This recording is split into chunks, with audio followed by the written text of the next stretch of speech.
So in the last video, I talked to you about wood and what that means in terms of both guitars, like this venerable bin find here, and also what it means in terms of cabinets, like this Uprising 212V. And the key point I was trying to make, if you've watched that video, and if you haven't watched that video, stop, go back. Is it over there, or is it over there or down there? But go to wherever it is and watch it before you come back here.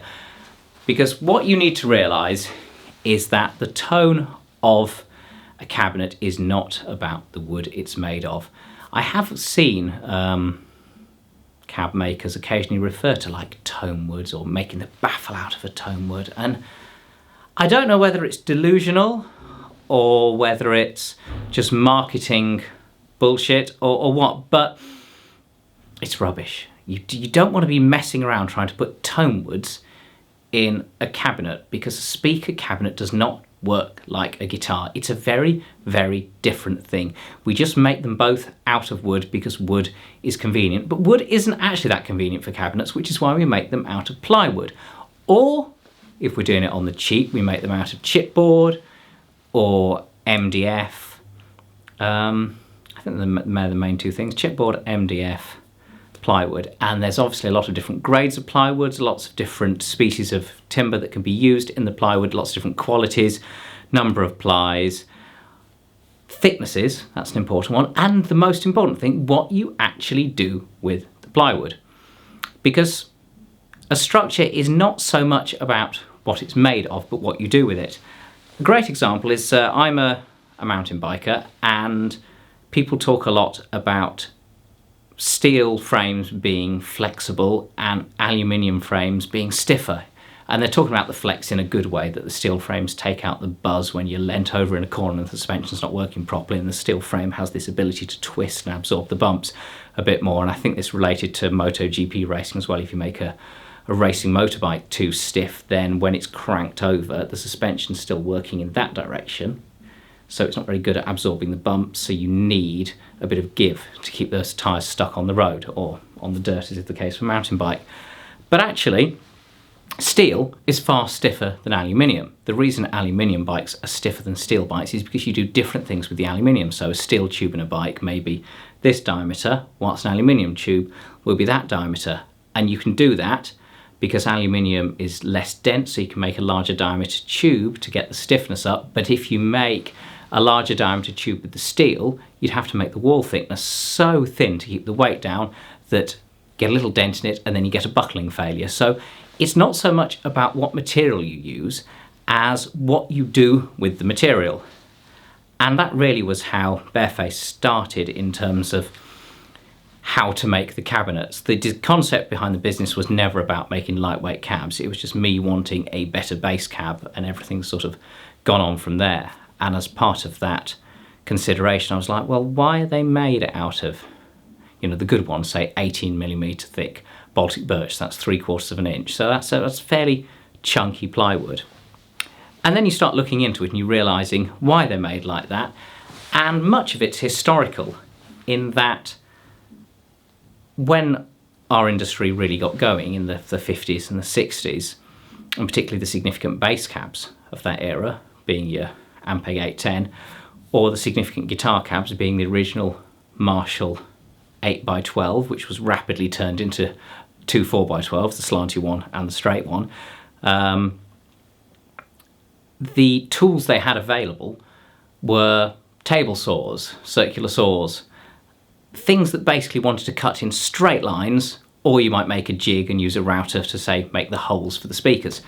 What they didn't have was computer numerical controlled milling machines, which is what we use here at Bareface. So we can make much more complicated shapes, and that opens up the possibilities of how we make the cabinets. We don't have to be constrained to simple straight cuts. We don't have to make them out of just lots of flat panels and then rely on the stiffness of the panels to give us enough rigidity.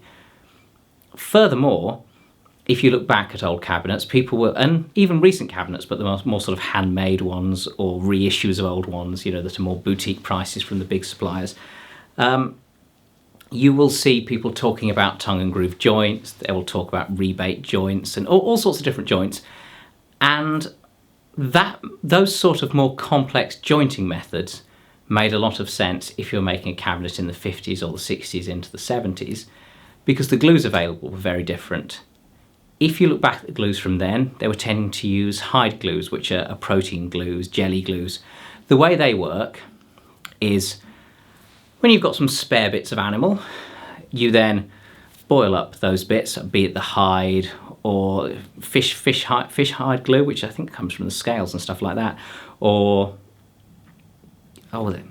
basically there's lots of glues that are made of animal protein, and these are long chain proteins which when you warm them up they get sticky, and then when they cool down they form a good bond. If you warm them up too much they lose the stickiness and they'll repeatedly stick over and over again. They're slightly flexible glues.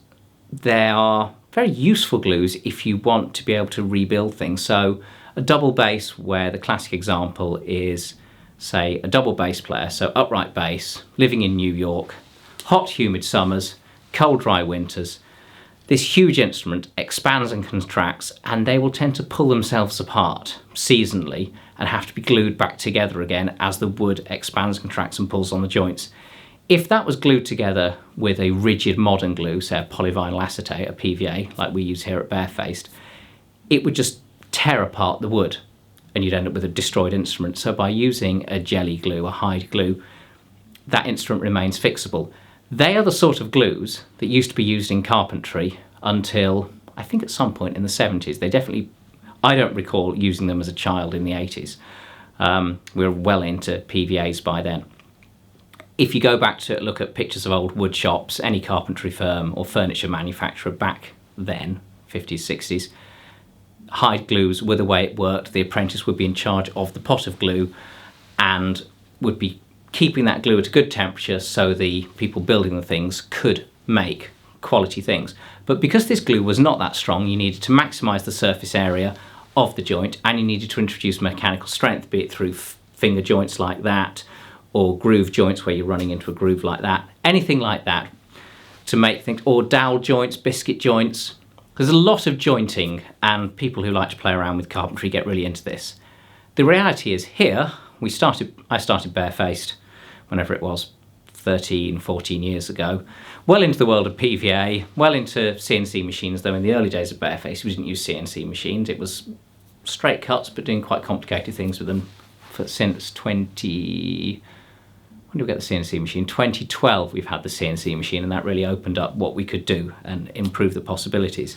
So we ended up with enclosures where we can make complicated things like this. So you can see there's fins going on in there, there's panels there, and then from the other side you can see there's things going on. So what's happening there is we have bracing, and bracing is really fantastic if you're building a cab, because rather than having a flat panel that naturally wants to resonate, you can break that panel up so you're stiffening it.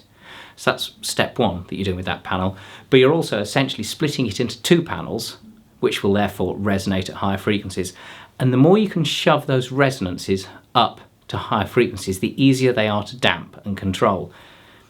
Now, the material we use, our plywood of choice, is specially made for us by one specific mill in Italy makes all of our plywood, so it's made to order, and it's very nice stuff. It's very stiff. It uses a couple of different species of wood layered up in a rather satisfying way that makes us a product that is very stiff but very light. It's much thinner than you're probably used to seeing anything like this being made of. We then have joints that are then grooved. They're using a PVA glue, so it's really strong. I guess you could break one if you tried hard enough, but there's a lot of these cabs out there, and a lot of them get gigged a lot because one of the great appealing things about our cabs is that although lightness isn't the be-all and end-all, we're very much about making the best sounding things, the best performing things. The fact they are very lightweight is incidental, but it also means people buy them because of that. People keep them because they sound better, they perform better, but they are a delight to gig with because they are much lighter than most other manufacturers' cabs. And if there are cabs out there that are as light, they tend to be cabs that have been made to be light rather than cabs that have been made to be good and to sound good. And that's one thing I will always bang on about, that I personally as an individual don't care how much the cabs weigh. I want the best sounding cabs possible. That is number one. That is the thing for me. Yes, they're light, but the lightness is not what it's about, and I would not make a lighter cab if it compromised the sound of the cab. So by using this really nice plywood, by using a CNC machine, by then using modern glue approaches and just thinking intelligently about this and not sticking with the tradition, you know, just looking at our industry and saying, are we a heritage industry or are we an industry of now? And realising what matters about the heritage. You know, what do we want to hang on to tonally? Let's make the music as good as possible, but let's not hold back the music by hanging on to the old ways of doing things that weren't actually as good. I've actually got one of our bass cabs here as well. So the bass cabs, you can see the damping inside there as well. So that's kind of hiding what's going on with the bracing. But again, this is a very lightweight cab. This is the Super Compact, which we've been making these since 2013, 2014, sometime around then. Using our 12XN drivers, which we developed with Eminence, which are really rather excellent. And again, the key to this is this, you've got a really rigid enclosure because it's been properly braced, properly glued, made of excellent materials. I'll be perfectly honest with you, they're a pain to make, all of our cabs, as much as we've tried to make them as efficient as possible. So the factory is really honed down. It's only a tiny place, there's not many of us in there, but we've got really precise processes. We work to very tight tolerances. We really know what we're doing. But we could bang them out a lot quicker if they were just 6 flat plywood panels that you just stuck together and wrapped in Tolex and chucked out, you know. That would be the cheaper, easier way to do it. But that's not what we're about. We're trying to make the best thing possible. And we don't want to be stuck in the past using materials that people use just because the famous people before used them, the famous companies before, just because so-and-so used it on the album. I don't care about that. Let's use the stuff that was used in the past when there is a good reason for it. Some of these old speakers and old speaker designs that are still being made today sound fantastic. There's a reason for them. So take those drivers and put them in a cab that lets them work better.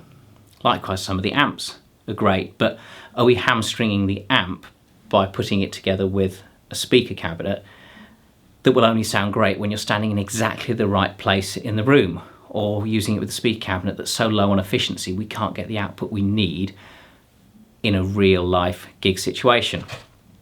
So that's a bit about the wood. I suppose I sort of diverged onto various things about construction, but when it comes to these ideas of tone woods, I don't want this box to have tone. I want it to have as little tone as possible. I want the resonances to be moved up into these higher frequencies where they are a non-issue. On this cab, you'll see there are these braces here, so these actually go all the way around. So there's a brace there that runs around the side and around the back. And we've actually got these at unequal intervals, so that gap is different to that gap, is different to that gap, which means that if there is a resonance, that will be at a different frequency to that, So each of these panels, parts of the panel will resonate at slightly different frequencies. Same across the top, same across the back, the sides. So it's that acceptance. There may be a resonance, but we want it to be as small a resonance as possible, and we don't want any of them to match. So basically, they all become insignificant. And that's how you keep the tone of the speaker. So I think I'll stop there, because it seems once I start rolling on this, I can just keep going. So ask me questions about this. I'm curious to see if you understand how I'm separating out this idea of tone woods in an instrument and cabinet construction, because they're both wood, but they're both not alike, not the same. You could make them alike, and then you're just going to end up with either a rubbish instrument or a rubbish speaker cab. So we don't want that, do we? We want good stuff, whatever it takes. I've been Alex from Barefaced. I shall stop talking and I will see you next time, whenever that might be. I should have a schedule, but I don't. Maybe one day. When would be a good time? I don't know. Thank you. Goodbye.